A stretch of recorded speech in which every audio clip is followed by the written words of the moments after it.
미국인 2명 중 1명이 믿기 힘든 고백을 쏟아냈습니다. 나는 이제 내 나라가 아닌 한국에서 살고 싶다. 세계 1위 경제대국의 시민들이 뉴욕행 비행기 대신 서울행 편도 티켓을 끊고 있습니다. 그들의 결심 뒤에는 분노에 가까운 박탈감이 숨어 있습니다. 케첩은 채소, 피자는 균형 잡힌 식단. 이것은 놀랍게도 미국 정부가 공식 발표했던 학교 급식의 기준입니다. 반면 70년 전 미국의 원조로 연명하던 한국의 아이들 앞에는 매일 따뜻한 국과 갓 지은 잡곡밥, 그리고 영양사가 엄선한 반찬들이 무상으로 놓입니다. 단순한 유행이겠지라며 냉소하던 30년 경력의 AP통신 베테랑 기자가 그 실체를 폭로하겠다며 서울의 한 초등학교를 찾았습니다.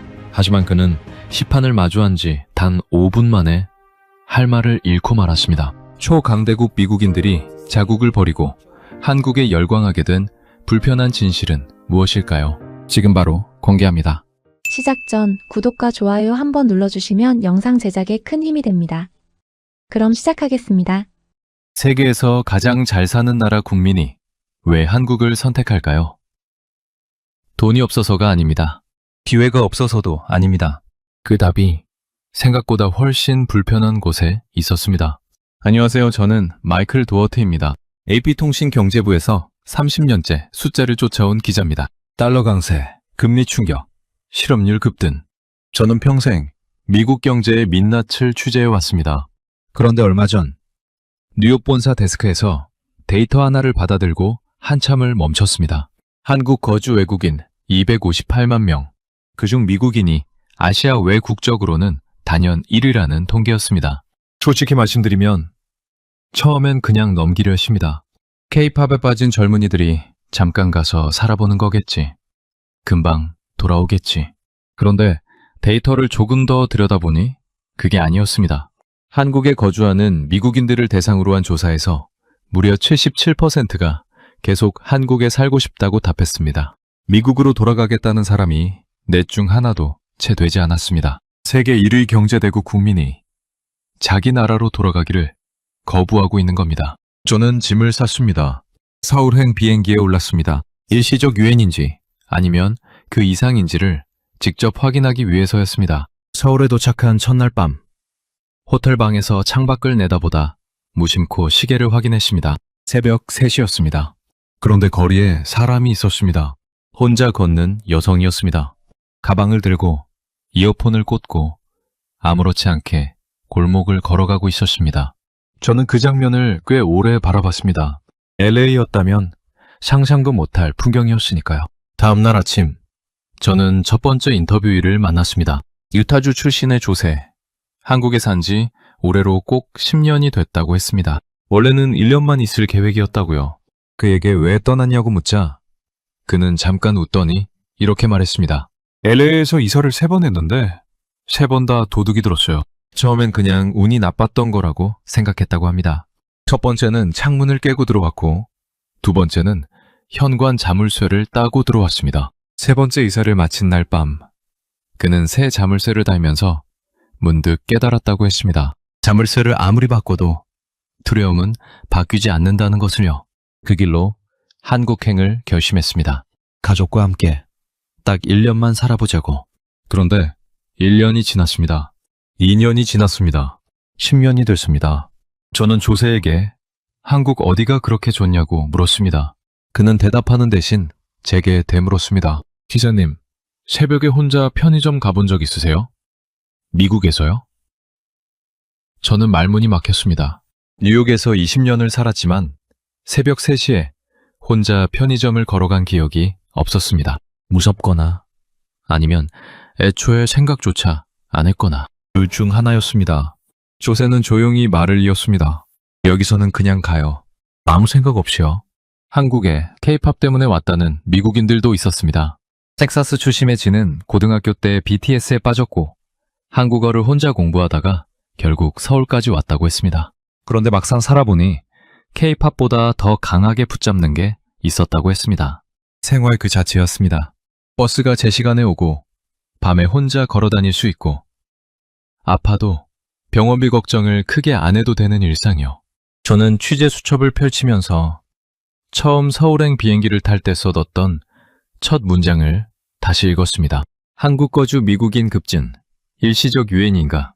그 문장 끝에 물음표가 달려 있었습니다. 서울 첫날이 끝나갈 무렵 저는 그 물음표가 조금씩 흔들리기 시작하는 걸 느꼈습니다. 세계 1위 경제대국.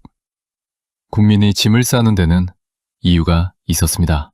그리고 그 이유는 제가 30년간 써온 경제기사 어디에도 나온 적이 없는 것들이었습니다.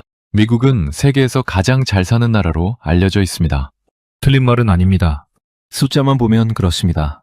미국의 평균 연봉은 6만 3천 달러에서 6만 7천 달러 사이, 한국 돈으로 따지면 9천만 원에 가까운 수준입니다.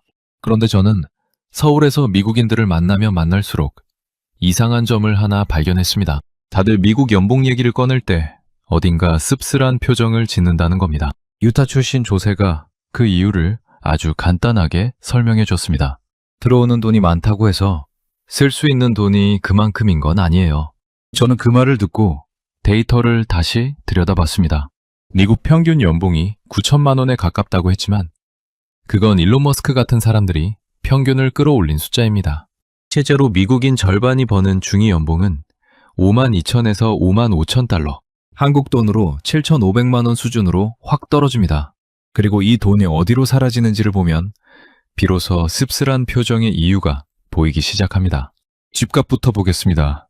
뉴욕에서 침실 하나짜리 아파트 월세가 얼마인지 아십니까? 평균 650만 원입니다. 한 달에 650만 원을 집값으로만 내야 합니다. 서울은 같은 조건으로 125만 원 수준입니다.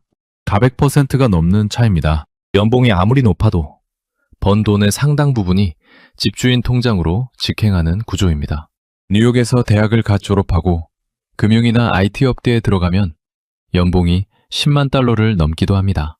그런데 월세 650만 원을 내고 나면 그 화려한 연봉의 실체가 얼마나 남는지는 각자 계산해 보시면 됩니다. 밥값도 마찬가지입니다. 미국 하면 패스트푸드의 나라라고 생각하기 쉽습니다. 그런데 뉴욕에서 맥도날드 세트 하나가 2만 7천 원입니다. 한국에서 같은 세트를 먹으면 1만 원 안팎이죠. 3배 가까운 차이입니다. 커피 한 잔은 어떨까요? 미국에서 커피 한 잔이 8천 원, 한국은 4천 원입니다. 그런데 여기서 끝이 아닙니다. 미국은 메뉴판에 적힌 가격이 최종 가격이 아닙니다. 세금이 별도입니다. 주마다 다르지만 뉴욕 같은 경우 세금을 더하면 표시 가격보다 810%가 더 붙습니다. 한국은 메뉴판 가격에 세금이 이미 포함되어 있습니다. 보이는 가격이 내는 가격입니다. 그리고 팁이 있습니다. 미국 식당에서 팁은 선택이 아닙니다. 최소 20%는 내야 하고 요즘은 25%를 당연하게 요구하는 식당도 늘었습니다. 10%를 내면 종업원이 기분 나빠하는 나라입니다. 그런데 팁 문화가 식당에서 그치면 그나마 이해라도 할 수 있습니다. 지금 미국에서는 드라이브스루 스타벅스에서도 팁을 요구합니다.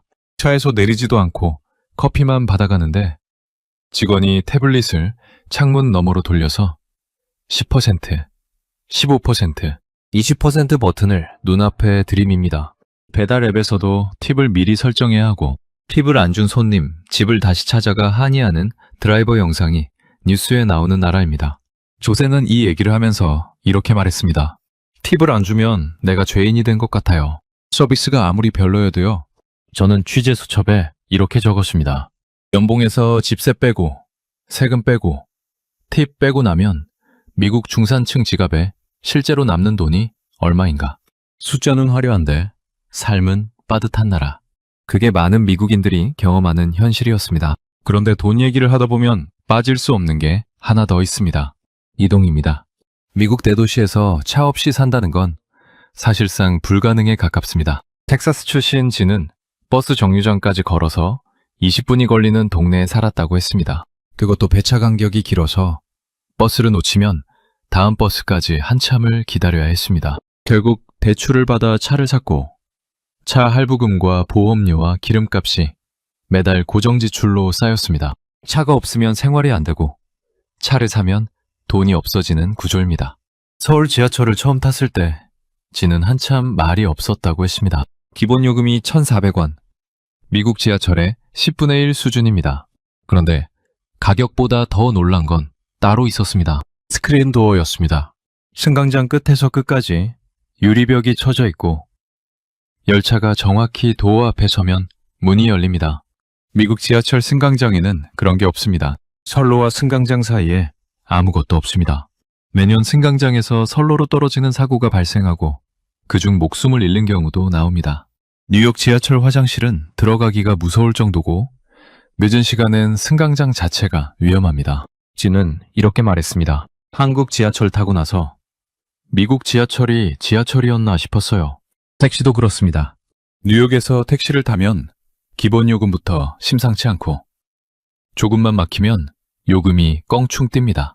서울 택시는 기본 요금도 낮고 어지간한 거리는 미국의 절반도 안 나옵니다. 조세의 부모님이 한국을 처음 방문했을 때 택시를 타고 나서 이렇게 말했다고 합니다. 이 나라 택시는 탈만하네. 저는 서울 취재 이틀째 저녁 숙소로 돌아오는 지하철 안에서 취재 수첩을 다시 펼쳤습니다. 미국은 연봉이 높습니다. 그런데 집값이 높고 밥값이 높고 팁을 내야 하고 세금이 따로 붙고 차가 없으면 생활이 안 됩니다. 한국은 연봉이 낮습니다. 그런데 집값이 낮고 밥값이 낮고 팁이 없고 세금이 이미 포함돼 있고 지하철 한 장으로 도시 전체를 누빌 수 있습니다. 어느 쪽이 실제로 더 여유로운 삶인지는 이제 그렇게 자명한 질문이 아니었습니다. 조세의 말이 다시 머릿속에 맴돌았습니다. 들어오는 돈이 많다고 해서 쓸 수 있는 돈이 그만큼인 건 아니라고. 저는 그 문장 옆에 별표를 하나 쳤습니다. 취재 사흘째 되던 날, 저는 숙소 책상에 앉아 미국 급식 관련 자료들을 펼쳐놓았습니다. 한국에 사는 미국인들이 하나같이 생활 얘기를 할 때 급식 이야기를 꺼내는 게 마음에 걸렸기 때문입니다. 처음엔 그냥 향수 어린 불평 정도로 들었습니다. 그런데 자료를 들여다보면 들여다볼수록 이건 불평이 아니라 고발에 가깝다는 생각이 들기 시작했습니다. 미국 공립학교 급식 메뉴 사진이 있었습니다. 런치볼이라고 불리는 메뉴였습니다. 작은 플라스틱 용기 안에 핫도그 하나와 치즈 한 조각이 담겨 있었습니다. 이게 초등학교 점심이었습니다. 그 옆에는 피자 한 조각과 감자튀김이 놓인 트레이 사진도 있었습니다. 텍사스 출신 지가 이 사진을 보더니 이렇게 말했습니다. 저 피자, 저 금요일마다 기다렸어요. 그게 제일 맛있는 날이었거든요. 그 말이 웃기면서도 마음 한구석을 건드렸습니다. 그런데 진짜 충격은 그 다음이었습니다. 미국 연방정부가 공식적으로 인정한 급식 기준을 보는 순간 저는 잠깐 자료를 내려놓아야 했습니다. 케첩이 야채로 분류되어 있었습니다. 토마토에서 나온 거니까 야채라는 논리였습니다. 거기서 끝이 아니었습니다. 피자는 곡물, 단백질, 채소가 결합된 균형식품으로 공식 인정을 받았습니다. 도우가 곡물이고 치즈가 단백질이고 토마토 소스가 채소라는 겁니다. 이 기준대로라면 미국 아이들은 피자를 먹으면서 균형 잡힌 식사를 한 셈입니다. 저는 30년간 경제 기사를 써왔습니다. 숫자로 현실을 포장하는 방식에는 이골이 났다고 생각했습니다. 그런데 케첩이 야채가 되고 피자가 균형식이 되는 나라의 논리 앞에서는 잠시 말문이 막혔습니다. 이건 통계 왜곡이 아니라 상식의 왜곡이었습니다. 어떻게 이 지경이 됐는지 들여다봤습니다. 1990년대로 거슬러 올라갑니다. 당시 미국 정부는 학교 급식 예산을 무려 20억 달러 삭감했습니다. 한국 돈으로 2조 7천억 원에 가까운 금액입니다. 예산이 줄자 영양보다 단가가 기준이 됐습니다. 싸고 오래 보관되고 아이들이 잘 먹는 것. 그 조건을 동시에 충족하는 게 피자와 햄버거와 감자튀김이었습니다. 그렇게 한 세대의 입맛이 결정됐습니다. 그리고 얼마 전 트럼프 행정부가 또다시 급식 예산 삭감을 발표했습니다. 이미 케첩과 감자튀김이 사실상 야채로 인정받는 구조에서 예산이 더 줄면 어떤 일이 벌어질지는 굳이 설명하지 않아도 될 것 같습니다. 저는 미국에서 함께 활동하는 동료 기자에게 전화를 걸어서 현지 학부모 반응을 물어봤습니다. 돌아온 대답은 예상보다 더 씁쓸했습니다. 대부분의 부모들이 이렇게 말한다고 했습니다. 싫으면 도시락을 샤워하면 되지 않느냐고. 선택은 개인의 몫이라고. 미국이 오랫동안 품어온 개인주의적 사고방식이 아이들 밥상에도 그대로 작동하고 있었습니다. 국가가 아이들 밥상을 책임져야 한다는 개념 자체가 낯선 나라였습니다. 그 결과는 숫자로 나타납니다. 미국 20대에서 30대를 대상으로 한 조사에서 하루에 과자를 3봉지 이상 먹는다고 답한 비율이 70%에 달했습니다. 하루 3봉지입니다.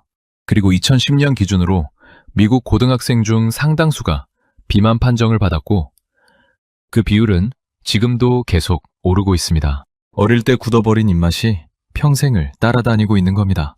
지가 이런 말을 했습니다. 저 한국 와서 처음으로 매일 따뜻한 밥을 먹었어요. 이상하게 들리겠지만 그게 진짜였어요. 이상하게 들리지 않았습니다. 오히려 그 말이 오래 남았습니다. 저는 자료를 덮으면서 문득 궁금해졌습니다. 한국 아이들은 학교에서 뭘 먹을까? 취재 방향이 자연스럽게 그쪽으로 기울었습니다. 케첩이 야채가 되는 나라의 기자가 그 반대편을 들여다보기 시작한 순간이었습니다. 미국이 손을 놓고 있었던 건 아닙니다. 한 번은 진지하게 바꾸려 했습니다. 2010년 버락 오바마 행정부 시절이었습니다. 미셸 오바마 여사가 직접 나섰습니다. Let's move. 함께 움직이자는 캠페인이었습니다.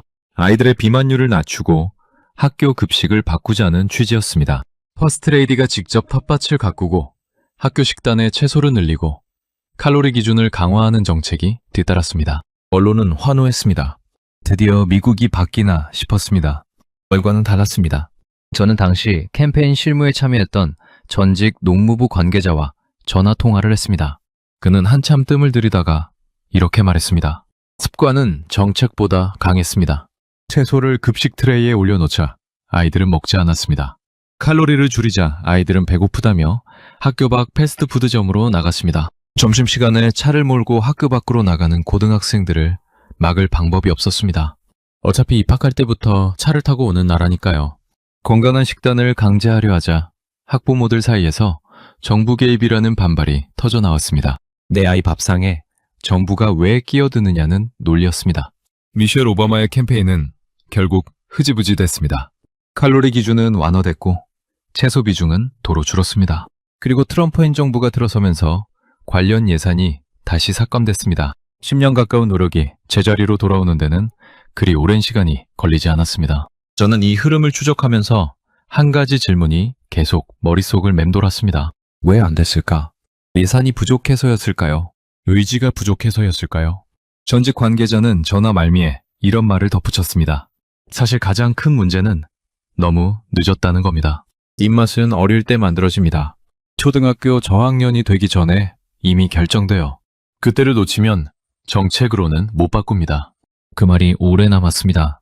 입맛은 어릴 때 만들어진다. 당연한 말 같지만 그 당연한 사실 앞에서 미국은 수십 년간 다른 방향을 보고 있었습니다. 아이들 손에 핫도그와 감자튀김을 쥐어주면서 나중에 커서 채소를 먹으라고 할 수는 없는 노릇이었습니다.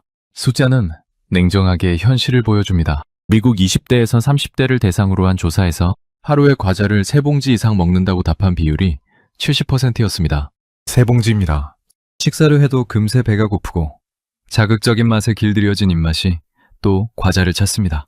비만율은 해마다 오르고 있고 관련 의료비 지출은 미국 가계를 짓누르는 고정 비용이 됐습니다. 건강을 잃으면 병원비가 나가고 병원비가 무서우면 병원을 안 가고 병원을 안 가면 더 아파집니다. 미국 중산층이 빠져있는 악순환의 출발점이 어쩌면 학교 급식 트레이 위에 있었는지도 모릅니다. 저는 미국이 왜 이 구조를 바꾸지 못하는지 곰곰이 생각해봤습니다. 결국 돈의 문제였습니다. 패스트푸드 산업, 가공식품 산업, 설탕업계, 이 거대한 시장이 유지되려면 소비자가 계속 그것을 먹어야 합니다. 어릴 때부터 그 맛에 길들여진 소비자가 가장 충성스러운 소비자가 됩니다.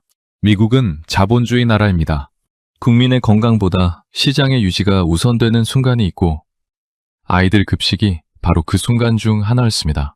미셸 오바마가 실패한 건 의지가 없어서가 아니라 싸워야 할 상대가 너무 컸기 때문이었는지도 모릅니다. 텍사스 출신 지가 고등학교 시절 이야기를 꺼냈습니다.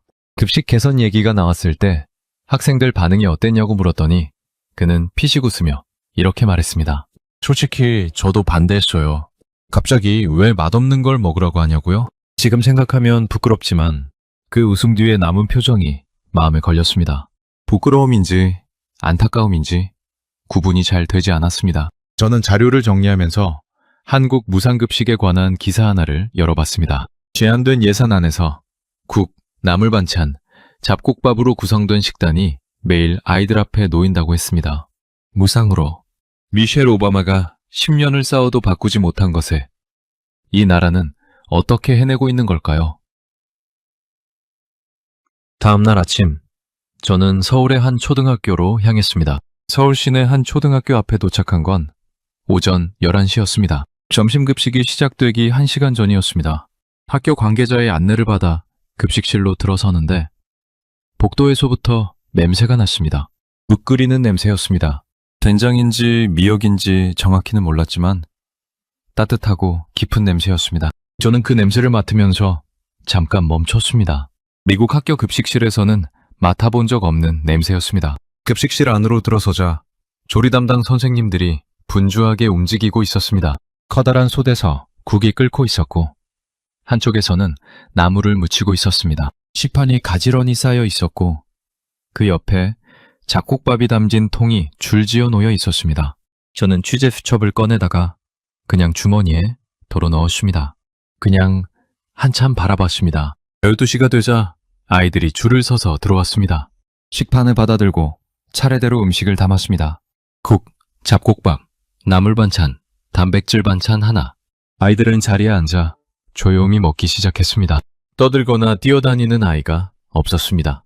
그 풍경이 어딘가 진지해 보였습니다. 밥 먹는 시간을 밥 먹는 시간으로 대하는 나라의 모습이었습니다. 저는 급식 담당 영양사 선생님과 잠깐 이야기를 나눴습니다. 이 식단을 짜는데 얼마나 걸리냐고 물었습니다. 그는 매주 영양 기준을 맞추면서 제철 식재료와 예산을 동시에 고려한다고 했습니다. 탄수화물, 단백질, 채소의 균형을 맞추는 게 기본이고 나트륨과 당 함량도 기준치 안에서 관리한다고 했습니다. 저는 그 말을 들으면서 케첩이 야채로 분류되던 미국 급식 기준 문서를 떠올렸습니다. 같은 급식이라는 단어를 쓰고 있었지만 그 안에 담긴 내용은 완전히 다른 세계였습니다. 그리고 이 모든 게 무상으로 제공된다는 사실이 저를 다시 한번 멈추게 했습니다. 한국은 전국 초등학교와 중학교, 그리고 상당수 고등학교에서 급식을 무상으로 제공하고 있습니다. 부모의 소득과 관계없이 모든 아이가 같은 식판 앞에 앉습니다. 부유한 집 아이도, 어려운 집 아이도 학교에서만큼은 같은 밥을 먹습니다. 저는 그 단순한 사실이 주는 무게를 한참 생각했습니다. 미국에서 한국 급식 영상이 화제가 된 적이 있습니다. 유튜브에 올라온 한국 초등학교 급식 영상에 미국인들이 남긴 댓글들을 읽어본 적이 있었습니다. 이게 진짜 학교 급식이냐? 우리나라도 이렇게 해달라. 이게 어떻게 가능하냐? 놀라움과 부러움이 뒤섞인 반응들이었습니다. 세계 1위 경제대국, 국민들이 다른 나라 초등학교 급식 영상을 보며 부러워하고 있었습니다. 그 아이러니가 이제는 단순한 아이러니로 느껴지지 않았습니다. 영양사 선생님에게 한 가지를 더 물었습니다. 왜 이렇게까지 신경을 쓰냐고. 예산이 빠듯할 텐데 그냥 싸고 간단한 걸로 때울 수도 있지 않냐고. 그는 잠깐 제 얼굴을 보더니 이렇게 말했습니다. 밥은 교육입니다. 짧은 말이었습니다. 그런데 그 짧은 말이 이상하게 오래 머릿속에 남았습니다. 밥은 교육이다. 저는 그 말을 수첩에 적으면서 한국이 어떤 길을 걸어왔는지를 생각했습니다. 한국 전쟁이 끝나고 이 나라는 아무것도 없었습니다. 먹을 것이 없어서 풀뿌리를 캐먹던 시절이 있었습니다. 미국에서 보내온 밀가루로 겨우 끼니를 잇던 시절이 있었습니다. 그 세대가 허리를 졸라매고 일하면서 나라를 일으켰고 그 다음 세대가 그 위에 교육을 쌓았고 지금의 세대가 그 결과로 모든 아이에게 따뜻한 밥 한 끼를 보장하는 나라를 만들었습니다. 보릿고개를 넘어온 세대가 손주 세대에게 남긴 것이 무상급식이었습니다. 저는 급식실을 나오면서 뒤를 한번 돌아봤습니다. 아이들이 여전히 조용히 밥을 먹고 있었습니다. 잡곡밥에 국을 떠먹는 아이, 나물 반찬을 먹다가 옆 친구와 눈이 마주쳐 웃는 아이, 그 평범한 점심 풍경이 평범하지 않게 믿겨진 건 제가 미국에서 온 기자이기 때문만은 아니었을 겁니다. 미셸 오바마가 10년을 싸워도 바꾸지 못한 것이 이 나라에는 있었습니다. 예산의 문제가 아니었습니다. 돈이 많고 적음의 문제도 아니었습니다. 아이들 밥상을 국가가 책임져야 한다는 철학이 있느냐 없느냐의 문제였습니다. 그리고 한국은 그 철학을 밥상 위에 올려놓고 있었습니다. 매일 조용히 당연하게 서울 취재 닷새째 되던 날 저녁 한국에 사는 미국인 커뮤니티 모임에 참석했습니다. 10명 남짓한 사람들이 모여 있었습니다. 유타, 텍사스, 캘리포니아, 플로리다 출신 주도 다르고 한국에 온 이유도 달랐지만 의료비 이야기가 나오자 모두가 비슷한 표정을 지었습니다. 고개를 끄덕이거나 피식 웃거나 아니면 잠깐 먼 곳을 바라봤습니다. 그 자리에서 부르라는 남자가 이런 이야기를 꺼냈습니다.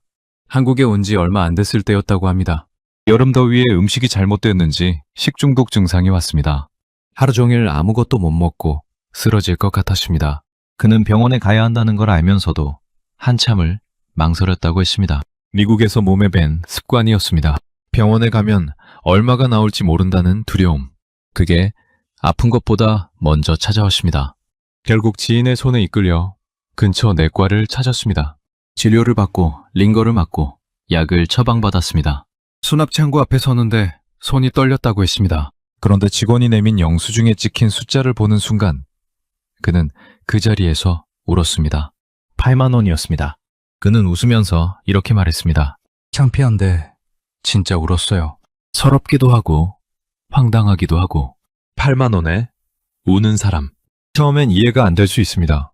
그런데 미국에서 같은 상황이면 어떻게 됐을지를 알면 그 눈물의 의미가 달라집니다. 미국에서 응급실을 찾으면 진료비만 수백 달러에서 시작합니다. 링거 한 팩이 수십 달러, 의사 진찰료가 별도, 시설 이용료가 또 별도입니다. 보험이 있어도 공제액과 본인 부담금이 따로 붙습니다. 식중독으로 응급실을 다녀오면 한국 돈으로 수백만 원이 청구되는 경우가 드물지 않습니다. 부르가 미국에 있었다면 그 8만 원은 80만 원이 됐을 수도 있고 800만 원이 됐을 수도 있었습니다. 미국의 의료보험 체계를 들여다보면 숫자가 먼저 숨을 막습니다. 4인 가족 기준으로 한 달 의료보험료가 150만 원에서 200만 원에 달합니다. 매달 200만 원을 내면서도 병원을 가면 또 돈이 나갑니다. 보험료와 별개로 공제액이 있고 공제액을 채우기 전까지는 진료비 대부분을 본인이 부담해야 합니다. 연간 공제액이 수백만 원에서 수천만 원까지 설정된 보험 상품도 있습니다. 쉽게 말씀드리면 보험을 가지고 있어도 웬만한 진료는 사실상 본인이 다 내는 구조입니다. 그래서 미국 중산층이 선택한 방법은 병원을 안 가는 겁니다. 두통이 오면 참습니다. 허리가 아프면 파스를 붙입니다. 열이 나면 약국에서 해열제를 사다 먹습니다. 정말 심각해질 때까지 버팁니다. 조세는 이런 말을 했습니다. 미국 있을 때는 아프면 일단 얼마 나올지부터 생각했어요. 여기 와서 처음으로 아프면 그냥 병원 가면 된다고 생각하게 되셔요. 아프면 병원에 간다. 너무나 당연한 이 말이 미국에서는 당연하지 않은 나라였습니다. 한국의 건강보험 체계는 다릅니다. 직장인이든 자영업자든 소득에 따라 보험료를 내고 그 보험 하나로 대부분의 진료를 감당합니다. 국내 내과를 가도 큰 병원을 가도 본인 부담금은 제한적입니다. 암이나 중증 질환의 경우 본인 부담률이 더 낮아집니다. 나라가 아픈 사람 편에 서 있는 구조입니다. 부르가 8만 원짜리 영수증을 받아들고 울었던 건 그 구조를 처음으로 몸으로 경험했기 때문이었습니다. 저는 이 취재를 하면서 한 가지 장면이 자꾸 머릿속에 떠올랐습니다. 미국 어느 도시의 병원 응급실 앞에서 청구서를 받아들고 망연자실하게 서 있는 사람들의 모습입니다. 뉴스에서 본 장면이 아닙니다. 제가 직접 목격한 장면들입니다. 보험이 있는 사람도 없는 사람도 그 앞에서는 표정이 비슷했습니다. 두려움과 체념이 뒤섞인 얼굴이었습니다. 한국에서는 그 표정을 보기가 어렵습니다. 적어도 병원비 때문에 그 표정을 짓는 사람은 드뭅니다. 아프면 병원에 가고 병원에 가면 치료를 받고 치료를 받으면 감당할 수 있는 금액을 냅니다. 그 단순한 흐름이 이 나라에서는 작동하고 있었습니다. 모임이 끝나고 숙소로 돌아오는 길에 부르가 한마디를 더했습니다. 저 그날 8만 원 영수증 사진 찍어서 미국 가족한테 보냈어요. 가족들이 못 믿겠다고 했어요. 저는 그 말을 들으면서 수첩에 한 문장을 적었습니다. 건강할 권리가 어느 나라에 더 가까이 있는가? 그 답이 이제는 그렇게 어렵지 않았습니다.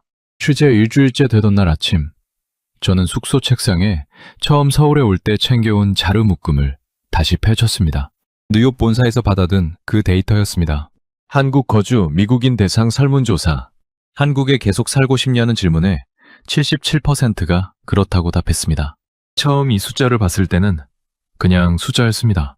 일주일이 지난 지금 이 숫자는 얼굴이 생겼습니다. LA에서 이사를 3번 했고 3번 모두 도둑이 들었던 조세의 얼굴이 떠올랐습니다. 새 자물쇠를 달 때마다 두려움은 바뀌지 않는다는 걸 깨달았다던 그 남자가 서울에서 10년째 살고 있었습니다. 식중독으로 한국 병원을 찾았다가 8만 원짜리 영수증 앞에서 울었던 부르의 얼굴도 떠올랐습니다. 미국 가족에게 사진을 찍어 보냈더니 못 믿겠다고 했다던 그 장면도요. K-팝에 이끌려왔다가 막상 붙잡힌 건 생활 그 자체였다던 지의 말도 생각났습니다.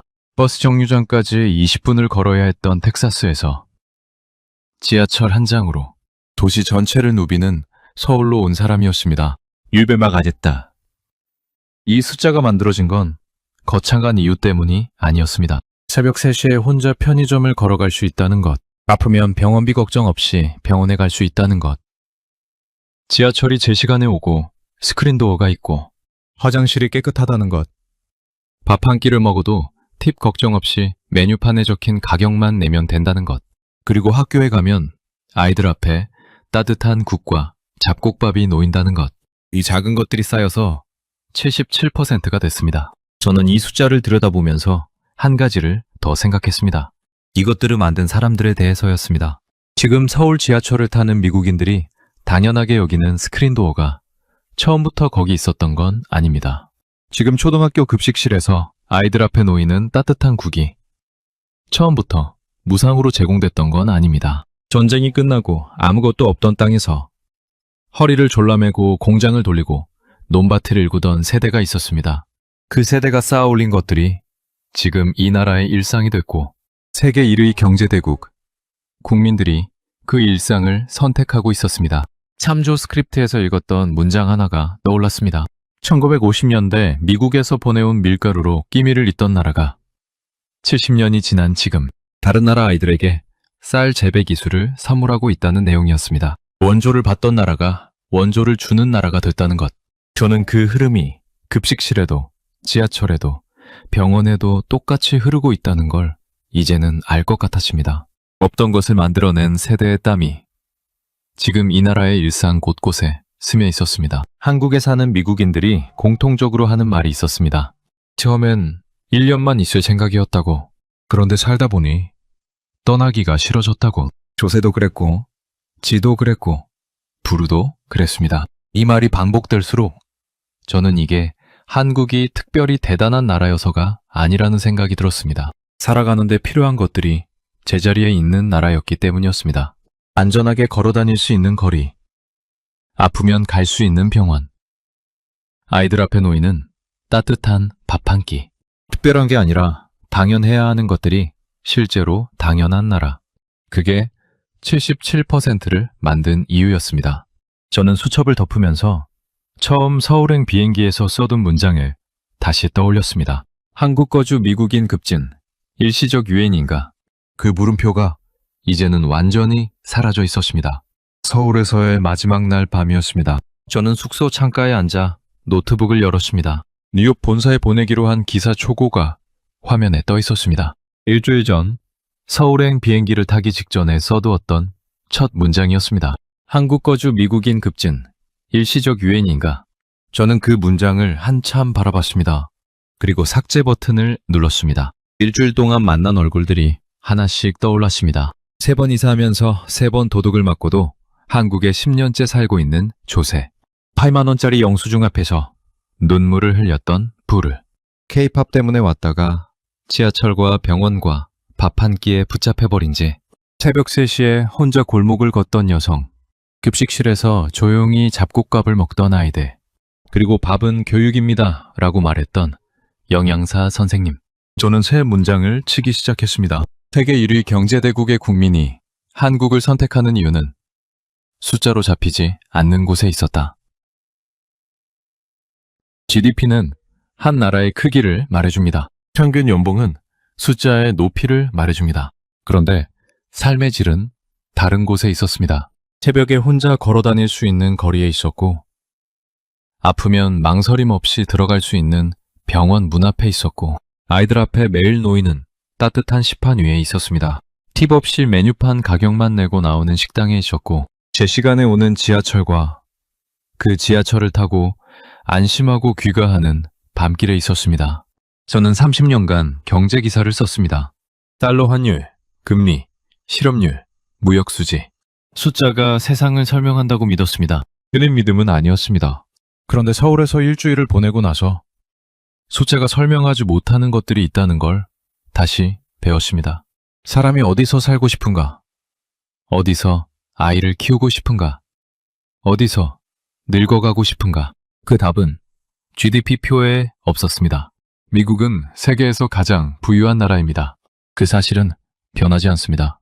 그런데 부유한 나라의 국민이 더 작고 더 덜 알려진 나라를 선택하고 있다면 우리는 부유함이라는 단어의 뜻을 다시 생각해 봐야 할지도 모릅니다. 연봉이 높은 것과 잘 사는 것이 같은 말이 아닐 수 있다는 것을 조세와 부르와지가 각자의 방식으로 이미 알고 있었습니다. 저는 기사를 마무리하면서 창밖을 바라봤습니다. 서울의 밤이었습니다. 저 멀리 불빛들이 고르게 퍼져 있었습니다. 화려하지 않았습니다. 그냥 조용하고 안정된 빛이었습니다. 어딘가 사람이 살고 있다는 느낌. 그 사람들이 오늘 밤을 무사히 보내고 있다는 느낌이 드는 빛이었습니다. 저는 마지막 문단을 썼습니다. 한국은 세계가 놀랄 만한 무언가를 만들어냈다. 화려한 선언이나 거창한 구호 없이 살아가는데 필요한 것들을 제자리에 놓는 일을 오랫동안 해왔다. 그리고 그 오랜 시간의 무게가 지금 이 나라의 일상이 됐다. 세계 1위 경제대국의 국민들이 짐을 싸는 이유를 찾으러 왔다가 나는 전혀 다른 질문 앞에 서게 됐다. 잘 산다는 것은 무엇인가? 노트북을 덮었습니다. 서울의 밤은 조용했습니다. 새벽 3시가 다 되어가는 시간이었지만 창밖 골목에는 불빛이 있었고 사람이 있었습니다. 아무렇지 않게 그냥 걸어가는 사람들이었습니다. 저는 그 풍경을 한참 바라보다가 눈을 감았습니다. 여러분, 오늘의 이야기는 여기까지입니다. 세계 1위 경제대국, 국민이 한국을 선택한다는 것. 처음엔 그냥 신기한 통계처럼 들릴 수 있습니다. 그런데 그 안에는 이 나라를 만들어 온 모든 세대의 땀이 담겨 있었습니다. 아무것도 없던 땅에서 시작해서 아이들 밥상을 국가가 책임지고 새벽 골목이 안전하고 아파도 병원 문을 두드릴 수 있는 나라를 만들어낸 겁니다. 그게 바로 대한민국입니다. 여러분은 어떻게 생각하시나요? 댓글에 대한민국 최고 한마디만 남겨주세요. 감사합니다.